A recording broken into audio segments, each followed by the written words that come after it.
ये है talks news network और आप देख रहे हैं पॉलिटॉक्स, राजनीति का कच्चा चिट्ठा। जेडीयू उपाध्यक्ष प्रशांत किशोर ने टीएमसी सुप्रीमो ममता बनर्जी से मुलाकात की है। पश्चिम बंगाल की मुख्यमंत्री ममता बनर्जी और प्रशांत किशोर की मुलाकात के अब सियासी मायने निकाले जाने लगे। कुछ देर बाद जानकारी आई कि प्रशांत किशोर अब टीएमसी का चुनाव प्रबंधन का कार्य देखेंगे। टीएमसी को लोकसभा चुनाव में करारी हार का सामना करना पड़ा था। 2014 के लोकसभा चुनाव के मुकाबले उनकी संसदीय सीटों में 12 सीटों तक की गिरावट आई है। अब ममता दीदी ने आगामी विधानसभा चुनाव में फतेह हासिल करने के लिए रणनीतिकार प्रशांत किशोर का साथ लिया है। हालांकि अभी प्रशांत किशोर और टीएमसी की तरफ से इसकी आधिकारिक पुष्टि आना शेष है। प्रशांत किशोर भारत के जाने माने चुनावी रणनीतिकार हैं। प्रशांत की कंपनी IPAC चुनाव में पार्टियों के प्रचार की कमान संभालती है। प्रशांत इससे पूर्व भारत में कई राजनीतिक दलों का चुनावी कार्यक्रम का प्रबंधन देख चुके हैं। भारत में चुनावी रणनीतिकार के तौर पर करियर की शुरुआत करने से पहले प्रशांत किशोर संयुक्त राष्ट्र में नौकरी करते थे। 2011 में प्रशांत नौकरी छोड़ वतन लौट आए। देश लौटने के बाद वो तत्कालीन गुजरात के मुख्यमंत्री नरेंद्र मोदी की टीम में शामिल हुए और 2012 के गुजरात विधानसभा चुनाव में उन्होंने बीजेपी की जीत में अहम भूमिका निभाई। 2014 के लोकसभा चुनाव ने प्रशांत किशोर को देश के सामने पहचान दी। देश का हर दल उनके बीजेपी के लिए चुनाव में किए गए काम से प्रभावित हुआ। लोगों के जुड़ाव के लिए शुरू किया गया चुनावी कैंपेन चाय पर चर्चा भी प्रशांत किशोर का ही आइडिया था, जिसने मोदी की छवि जनता के मध्य एक आम तबके के इंसान की बनाई। 2014 के चुनाव में सोशल मीडिया का इस्तेमाल भी प्रशांत की ही देन थी।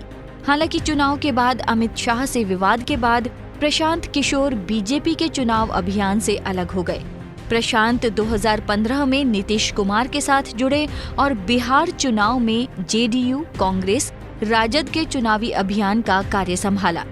ऐसा माना जाता है कि एक दूसरे के धुर विरोधी जेडीयू, आरजेडी, कांग्रेस का महागठबंधन करवाने में भी उनकी अहम भूमिका रही। नीतीश कुमार का जनसंपर्क अभियान हर घर दस्तक कार्यक्रम प्रशांत किशोर की तरफ से लॉन्च किया गया था, ताकि चुनाव प्रचार में नीतीश आखिरी व्यक्ति तक अपनी बात पहुंचा सके। इसी चुनाव में उनका दिया गया नारा बिहार में बहार है, नीतीश कुमार है, पूरे बिहार में हिट हुआ। इस नारे के पीछे भी प्रशांत किशोर का ही दिमाग था। नतीजा ये हुआ कि यहाँ बीजेपी को बड़ी हार का सामना करना पड़ा। प्रशांत किशोर बिहार चुनाव के बाद 2017 के विधानसभा चुनावों में कांग्रेस पार्टी के पंजाब और उत्तर प्रदेश में चुनावी अभियान से जुड़े। कैप्टन अमरिंदर सिंह के कॉफी विद कैप्टन और कांग्रेस अध्यक्ष राहुल गांधी की किसान यात्रा और खाट सभा का पूरा खाका प्रशांत किशोर ने तैयार किया। हालांकि कांग्रेस के कुछ बड़े नेता राहुल के साथ बढ़ रही उनकी नजदीकियों को पचा नहीं पाए और खुलेआम उनकी मुखालफत करने लगे। यहाँ प्रशांत का मैनेजमेंट पूरी तरह से धराशायी हो गया और कांग्रेस को यूपी में सिर्फ 7 सीटें मिली, जो इतिहास में उनका सबसे शर्मनाक प्रदर्शन था।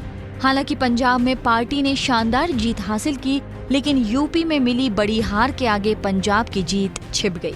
आशा के अनुरूप नतीजे नहीं मिलने के कारण प्रशांत ने कांग्रेस का साथ छोड़ दिया। अब उनका अगला मिशन आंध्र प्रदेश था। उन्होंने YSR कांग्रेस का चुनावी अभियान संभाला। पार्टी के प्रमुख जगन मोहन रेड्डी ने उन्हें काम करने के लिए खुली छूट दी।